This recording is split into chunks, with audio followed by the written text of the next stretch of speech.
Hello नमस्कार good morning दोस्तों, आज के इस वीडियो में आपका स्वागत है। हेलो दोस्तों, आज का मोटिवेशन कोड है, हवा में ताश का महल नहीं बनता, रोने से बिगड़ा मुकद्दर नहीं बनता। हवा में ताश का महल नहीं बनता, रोने से बिगड़ा मुकद्दर नहीं बनता। दुनिया जीतने का हौसला रख ए दोस्त, एक जीत से कोई सिकंदर नहीं बनता। आइए चलते हैं दोस्तों, शुरू करते हैं आज के प्रश्नों की श्रृंखला। शुरुआत करते हैं। आज का पहला क्वेश्चन है, गेहूं के पौधे का वास्तविक नाम क्या है? पहला ऑप्शन है जियामेज, दूसरा ऑप्शन है ओरिजा सेटाइवा, तीसरा ऑप्शन है होर्डियम वुल्गेयर, चौथा ऑप्शन है ट्रिटिकम एस्टिवम। तो सही जवाब है ट्रिटिकम एस्टिवम। गेहूं के पौधे का वास्तविक नाम क्या है? Triticum aestivum. आइए देखते हैं दोस्तों अगला प्रश्न। अगला प्रश्न है, अनाज वाले पौधे किस कुल से संबंधित है? अनाज वाले पौधे जो होते हैं किस कुल से संबंधित होते हैं? मालवेसी, क्रूसीफेरी, सेलोनेसी, ग्रेमिनी। चार ऑप्शन है, मालवेसी, क्रूसीफेरी, सोलेनेसी, ग्रेमिनी। तो सही जवाब है ग्रेमिनी। अनाज वाले पौधे या अनाज वाला पौधा किस कुल से संबंधित होता है? ग्रेमिनी से। आइए देखते हैं दोस्तों अगला प्रश्न। अगला प्रश्न है, आम का वास्तविक नाम क्या है? मूसा सेपिएटम, डोकस कैरोटा, मैंजीफेरा इंडिका, इनमें से कोई नहीं। तो आम का जो वास्तविक नाम है वो क्या है? मैंजीफेरा इंडिका या मैंगीफेरा इंडिका भी कहते हैं। आइए देखते हैं दोस्तों अगले प्रश्न की ओर चलते हैं। अगला प्रश्न है, बैगन की कुल का पौधा है? बैगन किस कुल का पौधा है? पहला ऑप्शन है सेलोनेसी, ऑप्शन है क्रूसीफेरी, तीसरा ऑप्शन है मालवेसी, चौथा ऑप्शन है कुकुरबिटेसी। तो बैगन सोलेनेसी कुल का पौधा है। बैगन जो है सोलेनेसी कुल का पौधा है। आइए देखते हैं दोस्तों अगला प्रश्न। कपास के पौधे का वंशीय नाम क्या है? कपास के पौधे का वंशीय नाम या जेनेटिक नेम क्या है? क्रोटोलेरिया, रेफेनस, निकोटियाना या गॉसिपियम। तो सही जवाब है गॉसिपियम। कपास के पौधे का वंशीय नाम क्या है? गॉसिपियम। कपास के पौधे का वंशीय नाम क्या है? गॉसिपियम। आइए देखते हैं दोस्तों अगला प्रश्न। अगला प्रश्न है, कपास संबंधित है सोलेनेसी से, कंपोजिटी से, क्रूसीफेरी से, मालवेसी से। तो सही जवाब है मालवेसी से। कपास संबंधित है मालवेसी से। कपास किससे संबंधित है? मालवेसी से। आइए देखते हैं दोस्तों अगला प्रश्न। अगला प्रश्न है, आलू किस कुल से संबंधित है? सोलेनेसी, कंपोजिटी, ग्रेमिनी, क्रूसीफेरी। आलू किस कुल से संबंधित है? तो सही जवाब है सोलेनेसी। आलू सोलेनेसी कुल से संबंधित है। आलू सोलेनेसी कुल से संबंधित है। आइए देखते हैं दोस्तों अगला प्रश्न। अगला प्रश्न है, वर्गीकरण की सबसे छोटी इकाई क्या है? पहला कुल, दूसरा गण, तीसरा जाति, चौथा जीनस। तो वर्गीकरण की सबसे छोटी इकाई क्या है? वो है जाति। वर्गीकरण की सबसे छोटी इकाई क्या है? जाति। आइए देखते हैं दोस्तों अगला प्रश्न है सिस्टेमा नेचुरे पुस्तक किसने लिखी है? सिस्टेमा नेचुरे पुस्तक किसने लिखी है? पहला ऑप्शन है डार्विन, दूसरा ऑप्शन है लीनियस, तीसरा ऑप्शन है लैमार्क, चौथा ऑप्शन है बुफान। सिस्टम नेचुरे पुस्तक किसने लिखी है? तो सही जवाब है लीनियस। सिस्टम नेचुरे पुस्तक किसने लिखी है? लीनियस ने। लीनियस। आइए देखते हैं दोस्तों अगला प्रश्न है निम्नलिखित में से किसे वर्गीकी का जनक कहा जाता है? मेंडल पहला ऑप्शन है, दूसरा ऑप्शन लीनियस, तीसरा ऑप्शन है खुराना, चौथा ऑप्शन है एंगलर। वर्गीकी का जनक किसे कहा जाता है? लीनियस को। वर्गीकी का जनक किसे कहा जाता है? लीनियस को। कैरोलस लीनियस टैक्सोनॉमी का जनक कहा जाता है। टैक्सोनॉमी विज्ञान में जीव का वर्गीकरण होता है। कैरोलस लीनियस को टैक्सोनॉमी का जनक कहा जाता है, अतः वर्गीकी का जनक किसे कहा जाता है? लीनियस को। ये उनकी तस्वीरें देखें। आइए देखते हैं दोस्तों अगला प्रश्न है क्रॉस परागण के लिए निम्नलिखित में से कौन सा परागण के कारक नहीं है? क्रॉस परागण के लिए निम्न में से कौन सा परागण के कारक नहीं है? पहला है जल, दूसरा है जानवर, तीसरा है वायु, चौथा है पौधे। तो क्रॉस परागण के लिए कौन सा परागण का कारक नहीं होता? वो होता है पौधे। पौधे परागण का कारक नहीं है। आइए देखते हैं दोस्तों अगला प्रश्न है वनस्पति भागों के बजाय कोशिकाओं के माध्यम से नए पौधों को उगाना कहा जाता है। वनस्पति के भागों के बजाय कोशिकाओं के माध्यम से नए पौधों को उगाना कहा जाता है। टिश्यू कल्चर, पुनः निर्माण, बहुविखंडन, द्विचर विखंडन। तो सही जवाब है टिश्यू कल्चर। वनस्पति भागों के बजाय कोशिकाओं के माध्यम से नए पौधों को उगाना क्या कहा जाता है? Tissue culture. आइए देखते हैं दोस्तों अगला प्रश्न है पौधे प्रजनन की किस विधि द्वारा उत्पन्न होते हैं? पौधे प्रजनन की किस विधि द्वारा उत्पन्न होते हैं जिसमें आनुवांशिकीय रूप से जनक के सभी गुण पौधे में होते हैं? पौधे प्रजनन की किस विधि द्वारा उत्पन्न होते हैं जिसमें आनुवांशिकीय रूप से जनक के सभी गुण पौधे में होते हैं? वर्धी जनन, पुनर्जनन, यौन प्रजनन या विखंडन। तो सही जवाब है वर्धी जनन या ग्रोथ रिप्रोडक्शन। वर्धी जनन कहते हैं। पौधे प्रजनन की किसी विधि द्वारा उत्पन्न होते हैं जिसमें आनुवांशिकीय रूप से जनक के सभी गुण पौधे में होते हैं, वर्धी जनन कहलाता है। आइए देखते हैं दोस्तों अगला प्रश्न है कुछ पौधों की जड़ों, उपजी और पत्तियों की खलिस्तान प्रक्रिया के माध्यम से नए पौधे विकसित होते हैं। तो जड़ों और उपजी और पत्तियों की प्रक्रिया के माध्यम से नए पौधे विकसित हैं।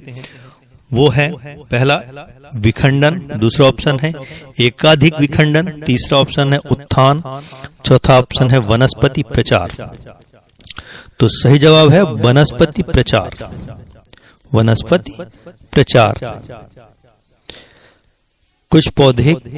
कुछ पौधों की जड़ों, उपजी और पत्तियों की वनस्पति प्रचार प्रक्रिया के माध्यम से नए पौधे विकसित होते हैं। आइए देखते हैं दोस्तों अगला प्रश्न। मनुष्यों में निषेचित अंडा के स्तर में प्रत्यारोपित हो जाता है। कहाँ प्रत्यारोपित हो जाता है? योनि, दूसरा गर्भाशय, तीसरा गर्भाशय की ग्रीवा, चौथा ऑप्शन है अंडाशय। तो सही जवाब है गर्भाशय। मनुष्यों में निषेचित अंडा गर्भाशय के स्तर में प्रत्यारोपित हो जाता है। आइए देखते हैं दोस्तों अगला प्रश्न है परिपक्व शुक्राणु का उत्पादन कहाँ होता है? वृषण, अंडकोश की थैली, प्रोस्टेट ग्रंथि, इनमें से कोई नहीं। तो सही जवाब है वृषण। वृषण। परिपक्व शुक्राणु का उत्पादन कहाँ होता है? वृषण में। आइए देखते हैं दोस्तों अगला प्रश्न। प्रसव पीड़ा की दीवारों में संकुचन के कारण होती है। प्रसव पीड़ा की दीवारों में संकुचन के कारण होती है। जीन का मुक्त होना, अंडाशय, गर्भाशय, उदर का निचला भाग। तो गर्भाशय की दीवारों में संकुचन के कारण प्रसव पीड़ा होती है। गर्भाशय की दीवारों में संकुचन के कारण प्रसव पीड़ा होती है। आइए देखते हैं दोस्तों अगला प्रश्न। अगला प्रश्न है, उस विधि को क्या कहते हैं जिसके द्वारा गर्भाशय में कॉपर टी रखी जाती है? उस विधि को क्या कहते हैं जिसके द्वारा गर्भाशय में कॉपर टी रखी जाती है? पहला ऑप्शन है समभोग, दूसरा है गर्भ निरोध, तीसरा निषेचन, चौथा है गर्भधारण। तो सही जवाब है गर्भ निरोध। उस विधि को क्या कहते हैं जिसके द्वारा गर्भाशय में कॉपर टी रखी जाती है? उसे कहलाती है गर्भ निरोध। आइए देखते हैं, भ्रूण के लिए भोजन संग्रहित करने वाली जनन कोशिकाओं को क्या कहा जाता है? भ्रूण के लिए भोजन संग्रहित करने वाली जनन कोशिकाओं को क्या कहा जाता है? मादा युग्मक, जुगेमेट, समयुग्मक, नर युग्मक। तो सही जवाब है मादा युग्मक, फीमेल गेमेट, मादा युग्मक। भ्रूण के लिए भोजन संग्रहित करने वाली जनन कोशिकाओं को क्या कहा जाता है? मादा युग्मक। आइए देखते हैं दोस्तों अगला प्रश्न। गर्भाशय के माध्यम से योनि में खुलता है। डिंबवाहिनी, शुक्रवाहिका, गर्भाशय ग्रीवा या मूत्र मार्ग। तो गर्भाशय के माध्यम से योनि में खुलता है गर्भाशय ग्रीवा के माध्यम से। गर्भाशय ग्रीवा के माध्यम से गर्भाशय योनि में खुलता है। आइए देखते हैं दोस्तों अगला प्रश्न। अगला प्रश्न है, निम्नलिखित में से क्या एक नर प्रजनन अवयव नहीं है? अंडकोश की थैली, गर्भाशय ग्रीवा, वृषण, प्रोस्टेट ग्रंथि। तो सही जवाब है गर्भाशय ग्रीवा। गर्भाशय ग्रीवा एक नर प्रजनन अवयव नहीं है। गर्भाशय ग्रीवा एक नर प्रजनन अवयव नहीं है। आइए देखते हैं दोस्तों अगला प्रश्न। नर प्रजनन तंत्र के कौन से अंग में मुख्य आनुवांशिक सामग्री पाई जाती है? मूत्रवाहिनी, शुक्राणु, प्रोस्टेट ग्रंथि, अंडकोश। तो नर प्रजनन तंत्र के शुक्राणु में, नर प्रजनन तंत्र के शुक्राणु में मुख्य आनुवांशिक सामग्री पाई जाती है। आइए देखते हैं दोस्तों अगला प्रश्न। अगला प्रश्न है, मासिक धर्म के कारण योनि में रक्त किस कारण बहता है? शुक्राणु के फटने, अंडाशय के फटने, गर्भाशय की परत के फटने, योनि की दीवारों के टूटने से। तो सही जवाब है गर्भाशय की परत के टूटने से। गर्भाशय की परत के टूटने से योनि में रक्त बहता है, मेंसेस होता है। आइए देखते हैं दोस्तों अगला प्रश्न। अगला प्रश्न है, निम्नलिखित में से कौन महिला जनन अंग नहीं है? गर्भाशय, शुक्रवाहिका, अंडाशय, फैलोपियन ट्यूब। तो सही जवाब है शुक्रवाहिका।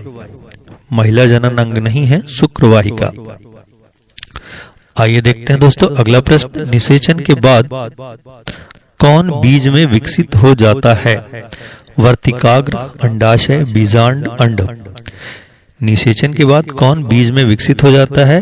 वो है बीजांड। बीजांड निषेचन के बाद बीज में विकसित हो जाता है। बीजांड निषेचन के बाद बीज में विकसित हो जाता है। आइए देखते हैं दोस्तों अगला प्रश्न। तने के जरिए फैलता है कौन? ब्रायोफाइलम, गुलाब, ब्रायोफाइला, इमली। तने के जरिए कौन फैलता है? तो सही जवाब है गुलाब। तने के जरिए कौन फैलता है? गुलाब। आइए देखते हैं दोस्तों अगला प्रश्न। अगला प्रश्न है, एक पौधे में इनमें से क्या एक चीज बीज में परिवर्तित होती है? एक पौधे में इनमें से क्या एक चीज बीज में परिवर्तित होता है? पहला ऑप्शन है वर्तिकाग्र, दूसरा ऑप्शन है अंडाशय, तीसरा ऑप्शन है वर्तिका, चौथा ऑप्शन है बीजांड। तो सही जवाब है बीजांड। बीजांड एक पौधे में बीज में परिवर्तित होता है। बीजांड क्या एक पौधे में बीज में परिवर्तित हो जाता है।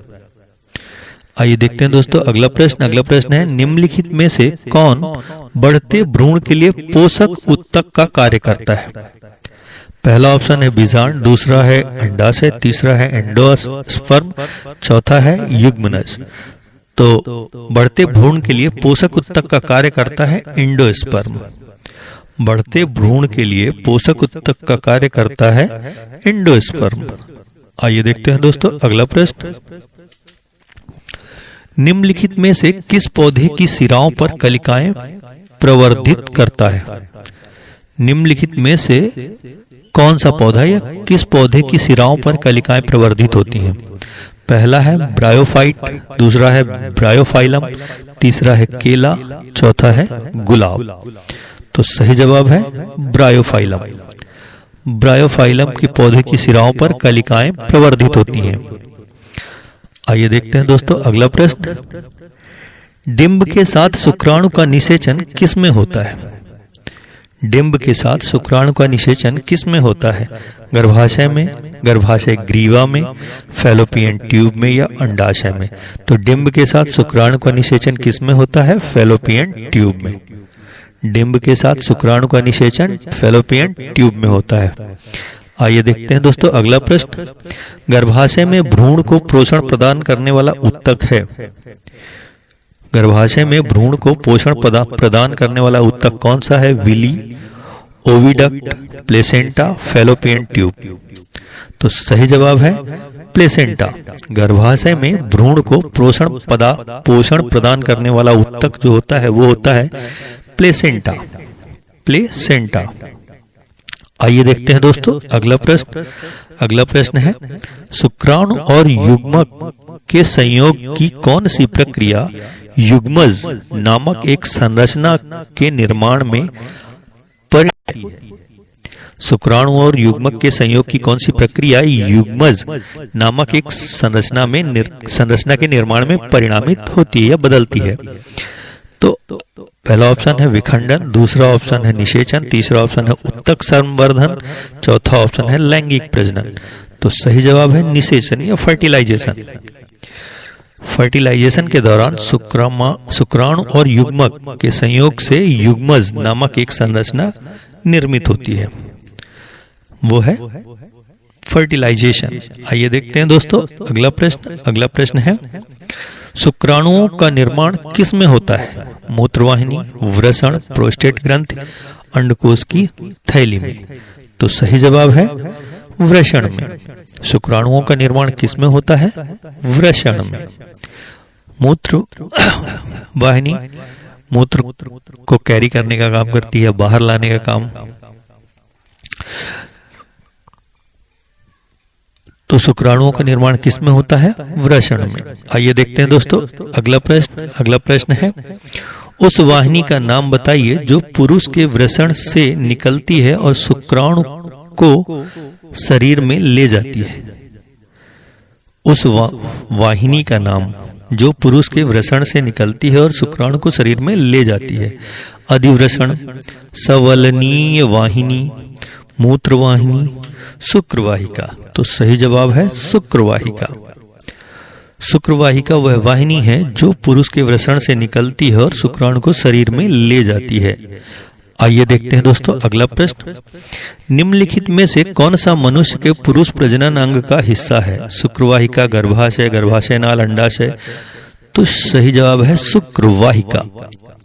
शुक्रवाहिका पुरुष जनन अंग नहीं है, सॉरी, शुक्रवाहिका पुरुष जनन अंग का एक हिस्सा है। शुक्रवाहिका पुरुष जनन अंग का एक हिस्सा है। आइए देखते हैं दोस्तों अगला प्रश्न। अगला प्रश्न है मनुष्यों में निषेचन होता है। पहला ऑप्शन है फैलोपियन ट्यूब, दूसरा ऑप्शन है अंडाशय, तीसरा ऑप्शन है योनि, चौथा ऑप्शन है गर्भाशय। तो सही जवाब है फैलोपियन ट्यूब में। मनुष्यों में निषेचन होता है कहाँ? फैलोपियन ट्यूब में। आइए देखते हैं दोस्तों अगला प्रश्न। अंडा अंडाशय से कोख में किस माध्यम से लाया जाता है? अंडा अंडाशय से कोख में किस माध्यम से लाया जाता है? पहला गर्भाशय ग्रीवा, दूसरा ऑप्शन है वास डिफरेंस से, तीसरा ऑप्शन है डिंब वाहिनी से, चौथा है गर्भाशय से। अंडा अंडाशय से कोख में किस माध्यम से लाया जाता है? डिंब वाहिनी के द्वारा। अंडा अंडाशय से कोख में डिंब वाहिनी के द्वारा लाया जाता है। आइए देखते हैं दोस्तों अगला प्रश्न।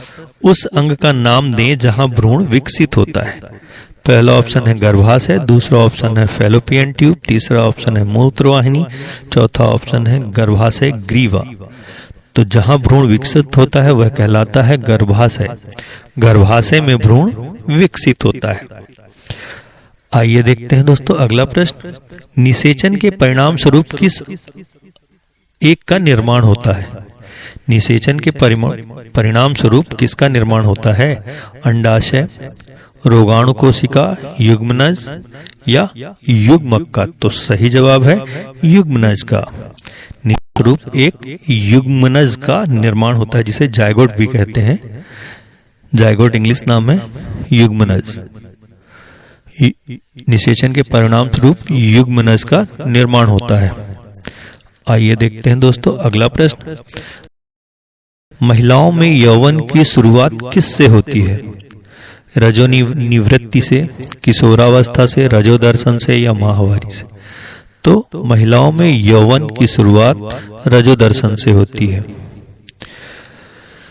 महिलाओं में यौवन की शुरुआत किससे मानी जाती है? रजोदर्शन से। आइए देखते हैं दोस्तों अगला प्रश्न। मादाओं में अंडाणु उत्पादन की प्रक्रिया को क्या कहा जाता है? अंडजनन, रजोदर्शन, किशोर या ऋतुस्राव? मादाओं में अंडाणु उत्पादन की प्रक्रिया को अंडजनन कहा जाता है। आइए देखते हैं दोस्तों अगला प्रश्न। इम्प्लांटेशन किसकी प्रक्रिया है? इम्प्लांटेशन माता के शरीर के अंदर एक बच्चे का विकास, एक गर्भाशय के लाइनिंग में युग्मनज का जुड़ना, माता के रक्त प्लेसेंटा के माध्यम से पोषण और भ्रूण और इसकी पोषण के विकास। तो इम्प्लांटेशन जो प्रक्रिया है वो होता है एक गर्भाशय के लाइनिंग से युग्मनज का जुड़ना। गर्भाशय के एक लाइनिंग से युग्मनज का जुड़ना इम्प्लांटेशन की प्रक्रिया कहता है। इम्प्लांटेशन टेंशन की प्रक्रिया कहलाती है। इम्प्लांटेशन कह सकते हैं कि प्रक्रिया कहलाती है। आइए देखते हैं दोस्तों। बढ़ते भ्रूण के धारण और पोषण के लिए हर महीने मादा प्रजनन प्रणाली का कौन सा हिस्सा अपने आप तैयार होता है? तो गर्भाशय ग्रीवा, गर्भाशय, योनि, अंडाशय। बढ़ते भ्रूण के धारण और पोषण के लिए हर महीने मादा प्रजनन प्रणाली का गर्भाशय तैयार होता है अपने आप। बढ़ते भ्रूण को धारण और पोषण करने के लिए हर महीने मादा प्रजनन प्रणाली का गर्भाशय अपने आप तैयार होता है। आइए देखते हैं दोस्तों अगला प्रश्न। सिगैमी कहलाता है एक अंडे का विखंडन, एक शुक्राणु का विखंडन, एक शुक्राणु का एक अंडाणु से संयुग्मन, एक शुक्राणु का एक सिनर्जिड के साथ संयुग्मन। तो सिगैमी क्या कहलाता है? सिगैमी कहलाता है एक शुक्राणु का एक अंडाणु से संयुग्मन। सिगैमी क्या कहलाता है? एक शुक्राणु का एक अंडाणु से संयुग्मन। आइए देखते हैं दोस्तों अगला प्रश्न। पुरुष में प्राथमिक यौन अंग कौन सा होता है? प्रोस्टेट, वृषण, वास डिफरेंस, वीर्य पुटिका। तो पुरुष में प्राथमिक यौन अंग होता है वृषण, टेस्टिस या वृषण। पुरुष में प्राथमिक यौन अंग कौन सा होता है? वृषण।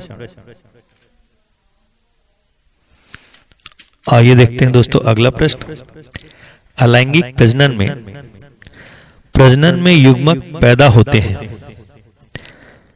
अलैंगिक प्रजनन में युग्मक पैदा होते हैं या वंश विविधताओं को दर्शाता है या युग्मक के केंद्रकों का संलयन होता है। नए जीव आनुवांशिक रूप से जनक माता पिता के समान होते हैं। तो अलैंगिक प्रजनन में क्या होता है? नए जीव आनुवांशिक रूप से जनक माता पिता के समान होते हैं। अलैंगिक प्रजनन में नए जीव आनुवांशिक रूप से जनक माता पिता के समान होते हैं। आइए देखते हैं दोस्तों अगला प्रश्न। यदि शामिल हो तो और भी अधिक विविधता उत्पन्न हो जाएगी। यदि शामिल हो तो और भी अधिक विविधता उत्पन्न हो जाएगी। लैंगिक प्रजनन, बाइनरी विखंडन, वनस्पतिक प्रजनन, अलैंगिक प्रजनन। तो लैंगिक प्रजनन या सेक्सुअल रिप्रोडक्शन शामिल हो तो और भी अधिक विविधता उत्पन्न हो जाती है। आइए देखते हैं दोस्तों अगला प्रश्न। गतिशील जीवाणु कोशिका को क्या कहा जाता है? युग्मक, नर युग्मक, मादा युग्मक, आइसोगैमेट। तो सही जवाब है नर युग्मक। गतिशील जीवाणु कोशिका को क्या कहा जाता है? नर युग्मक। गतिशील जीवाणु कोशिका को क्या कहा जाता है? नर युग्मक। आइए देखते हैं दोस्तों अगला प्रश्न। मानव नरों में मूत्र और वीर्य के प्रवाह के लिए एक मार्ग है जिसे कहते हैं मूत्र मार्ग, मूत्रवाहिनी, डिंब वाहिनी, शुक्रवाहिका। तो सही जवाब है मूत्र मार्ग, यूरेथ्रा। मानव नरों में मूत्र और वीर्य के प्रवाह के लिए एक मार्ग है जिसे कहते हैं मूत्र मार्ग या यूरेथ्रा। आइए देखते हैं दोस्तों अगला प्रश्न। हाइड्रा, स्टारफिश, प्लेनेरिया किस प्रक्रिया द्वारा उत्पन्न होते हैं? विखंडन, बीजाणु द्वारा जनन, मुकुलन या पुनर्जनन। तो सही जवाब है पुनर्जनन। हाइड्रा, स्टारफिश और प्लेनेरिया पुनर्जनन द्वारा उत्पन्न होते हैं। आइए देखते हैं दोस्तों अगला प्रश्न। निम्नलिखित में से कौन सा जीव पुनर्जनन और मुकुलन द्वारा प्रजनन कर सकता है? पहला है खमीर, दूसरा है प्लाज्मोडियम, तीसरा है हाइड्रा, चौथा है प्लेनेरिया। तो सही जवाब है हाइड्रा। और हाइड्रा में ही अमरत्व का गुण पाया जाता है। हाइड्रा। कौन सा जीव पुनर्जनन और मुकुलन द्वारा प्रजनन कर सकता है? वो है हाइड्रा। आइए देखते हैं दोस्तों अगला प्रश्न। एक कोशिका के दो समान संतति कोशिकाओं में विभाजन की प्रक्रिया को क्या कहा जाता है? एक कोशिका के दो समान संतति कोशिकाओं में विभाजन की प्रक्रिया को क्या कहा जाता है? पहला ऑप्शन है बहुविखंडन, दूसरा ऑप्शन है द्विविखंडन, तीसरा ऑप्शन है पुनरुद्वन, चौथा ऑप्शन है बीजाणु का बनना। तो सही जवाब है द्विखंडन। द्विखंडन एक कोशिका के दो समान संतत कोशिकाओं में विभाजन की प्रक्रिया को कहा जाता है द्विखंडन, फ्रेगमेंटेशन या द्विखंडन। आइए देखते हैं दोस्तों अगला प्रश्न। अमीबा में किस प्रकार का अलैंगिक प्रजनन होता है? बीजाणु, दूसरा है बाइनरी विखंडन, तीसरा है वनस्पतिक वंशवृद्धि, चौथा है बडिंग। तो अमीबा में बाइनरी विखंडन पाया जाता है। अमीबा में कैसा विखंडन पाया जाता है? अमीबा में किस तरह का अलैंगिक प्रजनन होता है? बाइनरी विखंडन प्रकार का अलैंगिक प्रजनन होता है। आइए देखते हैं दोस्तों अगला प्रश्न। मानव में जनन की अवधि की घटनाओं का सही क्रम है? युग्मनज, युग्मक बनना, निषेचन, भ्रूण। फिर दूसरा ऑप्शन है युग्मक बनना, निषेचन, युग्मनज बनना, भ्रूण। चौथा ऑप्शन है युग्मक बनना, युग्मनज बनना, निषेचन या भ्रूण। चौथा ऑप्शन है युग्मक बनना, निषेचन, भ्रूण या युग्मनज। तो सही जवाब है बी। पहले सर्वप्रथम युग्मक बनता है, फिर निषेचन होता है, फिर युग्मनज बनता है, फिर भ्रूण तैयार होता है। आइए देखते हैं दोस्तों अगला प्रश्न। अगला प्रश्न है फाइकस में किसके द्वारा परागण होता है? फाइकस में किसके द्वारा परागण होता है? कीटों द्वारा, वायु द्वारा, जल द्वारा, चिड़ियों द्वारा। तो सही जवाब है कीटों द्वारा। फाइकस में किसके द्वारा परागण होता है? कीटों द्वारा। आइए देखते हैं दोस्तों अगला प्रश्न। निम्नलिखित में से कौन सा अदरक का जननांग है? अदरक का जननांग कौन सा है? बीज, पत्ती, जड़, तना। तो अदरक का जननांग है तना। अदरक का जननांग कौन सा है? तना। आइए देखते हैं दोस्तों अगला प्रश्न। यदि एक पराग कण एक के पराग कोश से उसी पुष्प के वर्तिकाग्र पर स्थानांतरित किया जाता है तो उसे क्या कहते हैं? यदि एक पराग कण एक के पराग कोश से उसी पुष्प के वर्तिकाग्र पर स्थानांतरित किया जाता है तो उसे क्या कहते हैं? उसे पहला ऑप्शन है स्वतः परागण, दूसरा है सजात पुष्पी परागण, तीसरा ऑप्शन है परनिषेचन, चौथा ऑप्शन है युग्मक संलयन। तो सही जवाब है स्वतः परागण, स्वतः परागण, सेल्फ पोलिनेशन। यदि एक परागकण एक के परागकोश से उसी पुष्प के वर्तिकाग्र पर स्थानांतरित किया जाता है उसे कहा जाता है स्वतः परागण। आइए देखते हैं दोस्तों अगला प्रश्न।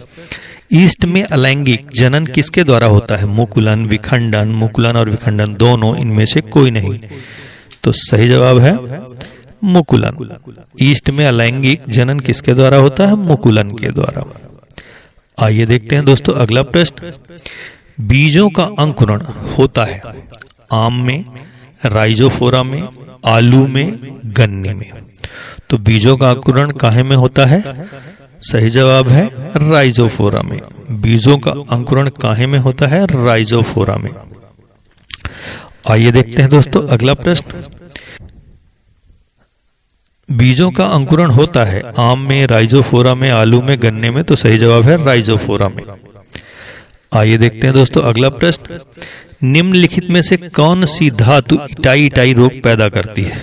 Cadmium, chromium, cobalt, copper. तो सही जवाब है कैडमियम।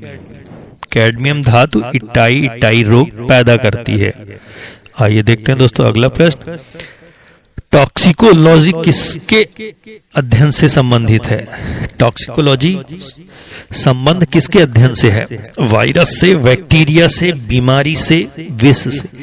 तो टॉक्सिकोलॉजी विष से या पॉइजन से संबंधित है। टॉक्सिकोलॉजी किससे संबंधित है? विष से।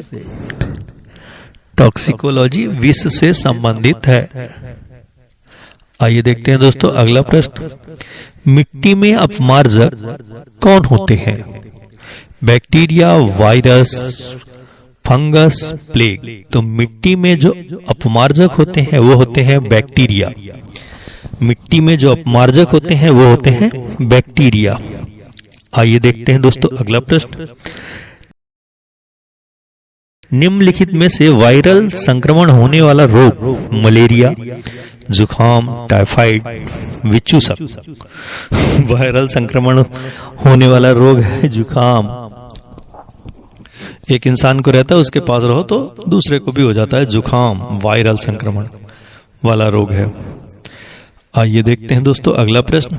दुग्ध शर्करा क्या है? Lactose, maltose, galactose, sucrose. तो सही जवाब है लैक्टोज।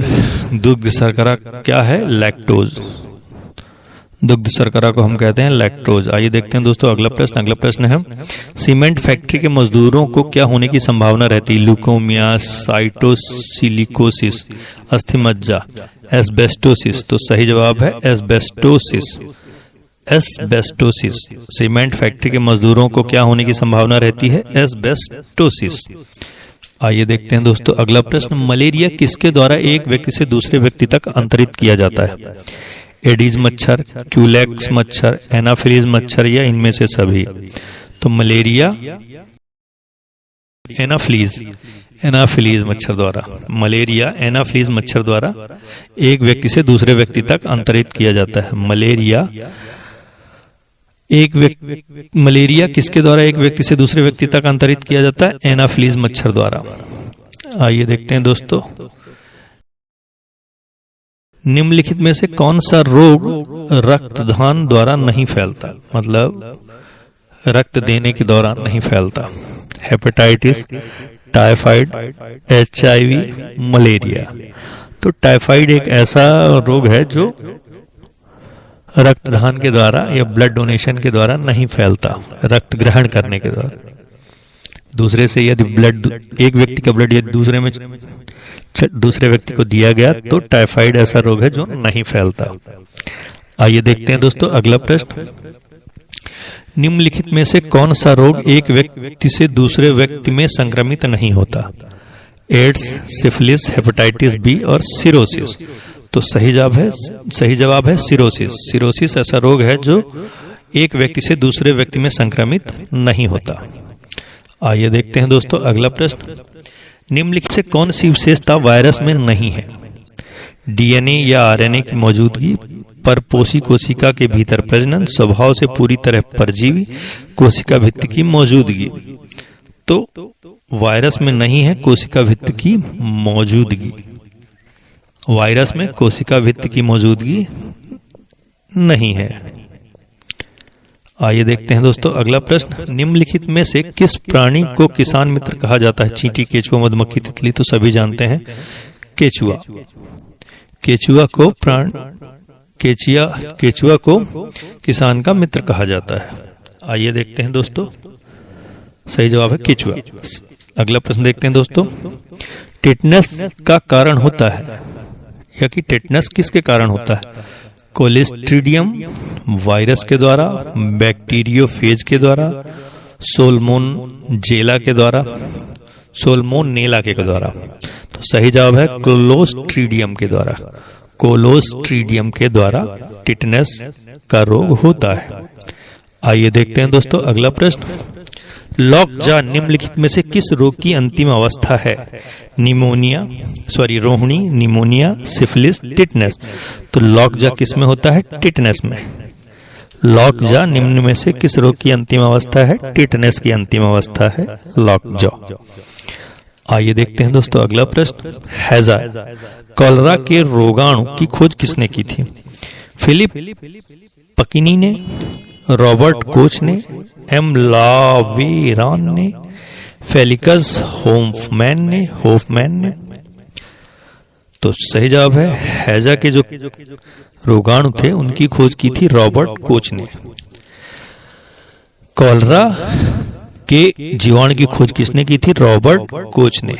आइए देखते हैं दोस्तों अगला प्रश्न, किसके द्वारा चिकन पॉक्स पैदा की जाती है?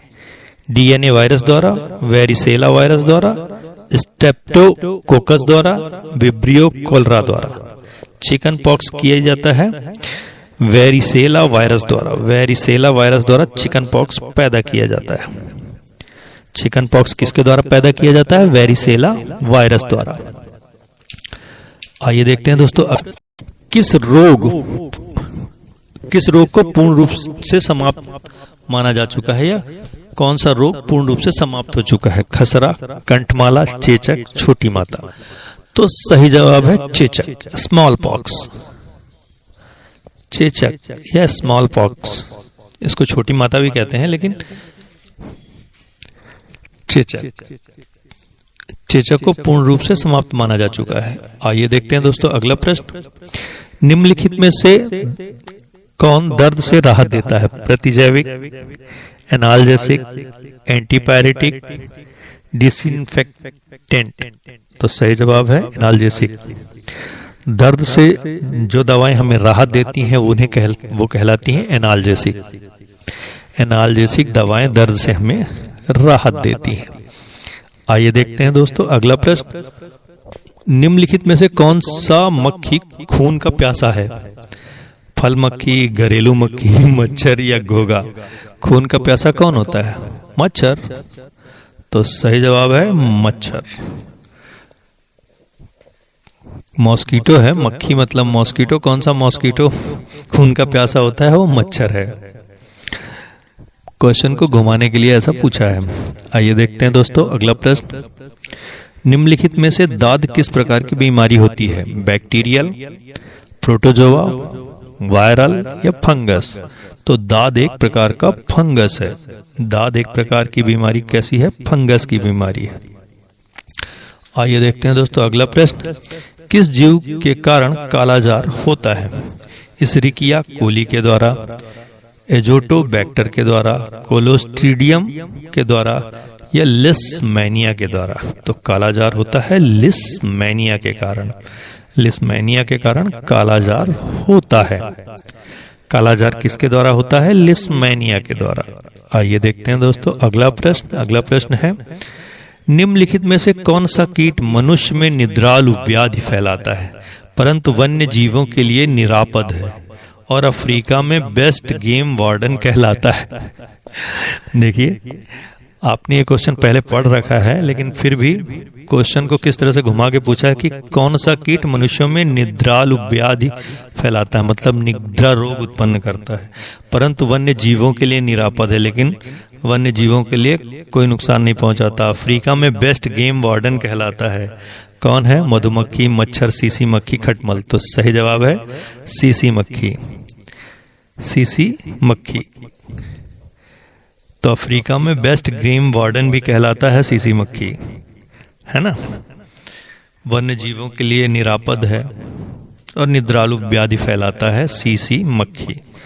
आइए देखते हैं दोस्तों अगला प्रश्न। लिखित में से कौन सी बीमारी प्रोटोजोआ के कारण होती है? कालाजार, एड्स, रेबीज, चेचक। तो प्रोटोजोआ से होती है कालाजार। कालाजार, ब्लैक फीवर या कालाजार प्रोटोजोआ के कारण होती है। आइए देखते हैं दोस्तों अगला प्रश्न। कालाजार किससे संचारित होता है? ट्रेटिसी मक्खी, घरेलू मक्खी, एनोफिलीज मक्खी, सिक्ता मक्खी। तो कालाजार किससे संचारित होता है? सिक्ता मक्खी या सैंड फ्लाई कहते हैं इसे। कालाजार किससे संचारित होता है? सैंड फ्लाई से। इसे सिक्ता मक्खी भी कहते हैं। आइए देखते हैं दोस्तों अगला प्रश्न। मनुष्य में परजीवी संक्रमण पैदा करने वाले कीड़ों के अध्ययन को क्या कहते हैं? पैरासिटिक इन्फेक्शन को पैदा करने वाले कीड़ों को क्या कहते हैं? पहला है हेल्मिनिथोलॉजी, दूसरा है हार्पिटोलॉजी, तीसरा है इक्थियोलॉजी, मेलाकोलॉजी, हेल्मिनथोलॉजी। तो मनुष्य में परजीवी संक्रमण पैदा करने वाले कीटों का अध्ययन क्या कहलाता है? हेल्मिनथोलॉजी।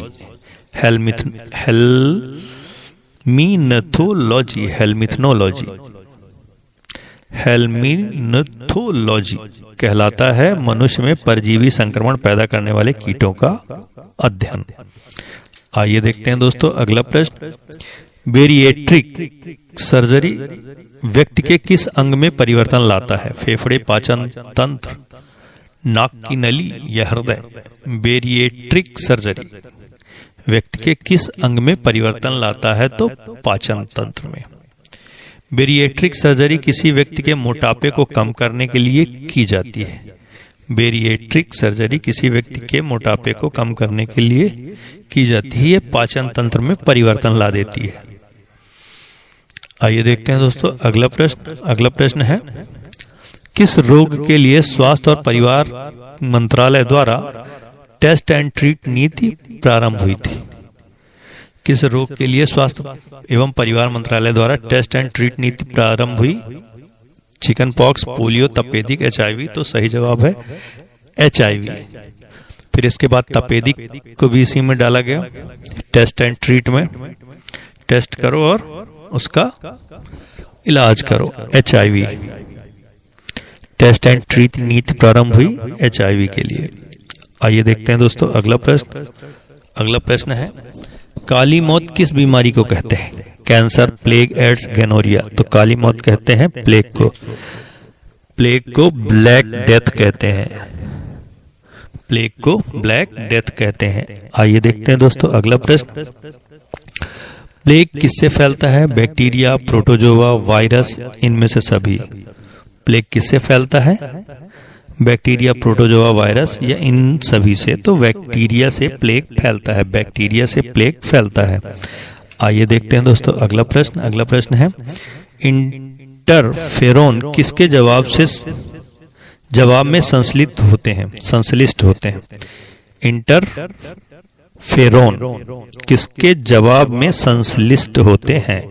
बैक्टीरिया, वायरस, कवक या माइक्रोप्लाज्मा। तो सही जवाब है वायरस। इंटरफेरोन वायरस के जवाब में संश्लिष्ट होते हैं। इंटरफेरोन। आइए देखते हैं दोस्तों अगला प्रश्न। निम्नलिखित में से कौन सा सूक्ष्म जीवी पोलियो और चिकन पॉक्स जैसी गंभीर बीमारियों का कारण है? बैक्टीरिया, प्रोटोजोआ, शैवाल या वायरस? तो वायरस या माइक्रो ऑर्गेनिज्म पोलियो और चिकन पॉक्स के लिए चिकन पॉक्स का कारण बनता है वो होता है वायरस। आइए देखते हैं दोस्तों अगला प्रश्न, पोलियो का वायरस शरीर में किस प्रकार से प्रवेश करता है? मच्छर के काटने से, किलनी काटने से, भोजन और खराब पानी पीने से, लार और नाक के स्राव से। तो भोजन और खराब पानी पीने से पोलियो वायरस शरीर में प्रवेश करता है। आइए देखते हैं दोस्तों अगला प्रश्न, मुख से लिए जाने वाले पोलियो वैक्सीन का विकास किसने किया था? Louis Pasteur, Jonas Salk, sir Robert पील, अल्बर्ट साबिन ने। तो सही जवाब है अल्बर्ट साबिन ने। मुख से लिए जाने वाले पोलियो वैक्सीन का विकास किया था अल्बर्ट साबिन ने। पोलियो वैक्सीन का विकास सबसे पहले जोनाल साल्क द्वारा किया गया था। सबसे पहले जोनाल साल्क द्वारा किया गया था, परंतु मुख से लिए जाने वाले पोलियो वैक्सीन का विकास अल्बर्ट साबिन ने किया था। मुख से लिए जाने वाले पोलियो वैक्सीन का विकास अल्बर्ट साबिन ने किया था। आइए देखते हैं दोस्तों अगला प्रश्न, वह वायरस जो कैप्सिड से हीन होता है लेकिन केवल न्यूक्लिक एसिड में युक्त होता है, उसे क्या कहते हैं? केंद्र काब, सेंट्रॉइड, प्रायोन, विरियान, पेटिकॉसक। तो सही जवाब है विरियान। विरियान वह वायरस है जो कैप्सिड से हीन होता है लेकिन केवल न्यूक्लिक एसिड से युक्त होता है, विरियान कहलाता है। आइए देखते हैं दोस्तों अगला प्रश्न, वायरस किसके बने होते हैं? प्रोटीन तथा कार्बोहाइड्रेट, प्रोटीन तथा न्यूक्लिक एसिड, प्रोटीन तथा एस्कॉर्बिक एसिड, प्रोटीन तथा लिपिड। तो सही जवाब है प्रोटीन तथा न्यूक्लिक एसिड। वायरस किसके बने होते हैं? प्रोटीन तथा न्यूक्लिक एसिड के। आइए देखते हैं दोस्तों अगला प्रश्न, फाइलेरिया पैदा किया जाता है वेंचुरिया बैंक्रोफटाई द्वारा, प्लाज्मोडियम वाइवैक्स द्वारा, एस्कैरिस लिम्ब्रिकोइडीज द्वारा, एंट अमीबा हिस्टोलिका द्वारा। तो सही जवाब है फाइलेरिया पैदा किया जाता है वुचेरिया वैंक्रोफटाई द्वारा। वुचेरिया वैंक्रोफटाई द्वारा पैदा किया जाता है फाइलेरिया। आइए देखते हैं दोस्तों अगला प्रश्न, बर्ड फ्लू पैदा करने वाला H5N1 वायरस का पता किस वर्ष में चला था? वर्ष 2021 में, 1997 में, वर्ष 1999 में, 1994 में। तो सही जवाब है वर्ष 1997 में। वर्ष 1997 में हांगकांग में H5N1 वायरस का पता चला था।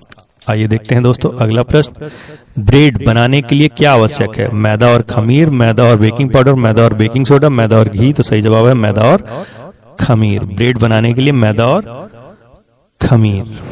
ब्रेड बनाने के लिए आवश्यक है मैदा और खमीर। आइए देखते हैं दोस्तों अगला प्रश्न, अल्कोहली किण्वन किसके द्वारा बनाया जाता है? अल्कोहली किण्वन किसके द्वारा बनाया जाता है? अल्कोहलिक फर्मेंटेशन, मशरूम द्वारा, अमीबा द्वारा, वायरस द्वारा, ईस्ट द्वारा। तो सही जवाब है ईस्ट द्वारा। अल्कोहली किण्वन ईस्ट द्वारा बनाया जाता है। अल्कोहली किण्वन ईस्ट द्वारा बनाया जाता है, इसलिए इसे शराब बनाने वाला ईस्ट भी कहते हैं। ईस्ट का प्रयोग बेकरी प्रोडक्ट्स में भी किया जाता है। बेकरी के प्रोडक्ट्स तैयार करने में भी ईस्ट का प्रयोग किया जाता है। तो अल्कोहली किण्वन ईस्ट द्वारा बनाया जाता है। आइए देखते हैं दोस्तों अगला प्रश्न है, किसके द्वारा पीत ज्वर या येलो फीवर संचारित किया जाता है? एडीज द्वारा, एनाफिलीज द्वारा, घरेलू मक्खी द्वारा या क्यूलेक्स द्वारा? पीत ज्वर किसके द्वारा संचारित किया जाता है? एडीज द्वारा। पीत ज्वर एडीज द्वारा संचारित किया जाता है। पीत ज्वर या येलो फीवर एक वायरस के संक्रमण से होता है जो एडीज मच्छर द्वारा फैलता है। इस बीमारी में बहुत तेज बुखार आता है और लीवर को बहुत हानि होती है। पीत ज्वर या येलो फीवर में लीवर को बहुत हानि होती है।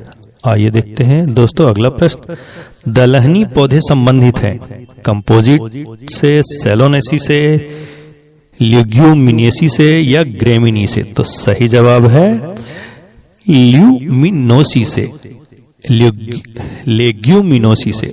दलहनी पौधे संबंधित है लेग्यूमिनोसी से। तो ये है आज सारे क्वेश्चन दोस्तों। आज का सेशन समाप्त हुआ। धन्यवाद। आपको अगर वीडियो अच्छा लग रहा हो तो चैनल को लाइक करें और सब्सक्राइब करें। चैनल में क्वेश्चंस तो वो बहुत सारे लोग देखते हैं लेकिन लाइक नहीं करते। धन्यवाद दोस्तों।